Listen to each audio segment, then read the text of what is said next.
ఎప్పుడన్నా మీరున్న స్థలముల్లో యేసుని గురించిన వార్త ప్రకటించారా? మీరున్న స్థలంలో ఒక 10 మంది చేరి దేవుని సన్నిధిలో ప్రార్థన చేశారా?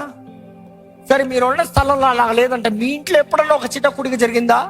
అయ్యో వద్దండి, మా పక్కింటి వాళ్ళకి మేము క్రైస్తవులని తెలియదండి, మా కింద ఇంటోడికి మేము క్రైస్తవుని తెలియదు. ఎందుకంటే ప్రతిరోజు కొట్లాడుకుంటా ఉంటాం కదా, క్రైస్తవుడు అంటే పరుగు పోతాడు. వల్ల మా ఫ్లాట్లో నా చెడ్డ పేరు నాకే కదా, ఎందుకంటే అన్ని పిచ్చి పనులు నేనే చేస్తున్నాను, నేను క్రైస్తవుని చెప్తే అవమానం అవుతుంది అంటున్నారంటే you really need to check yourself, are you really a Christian?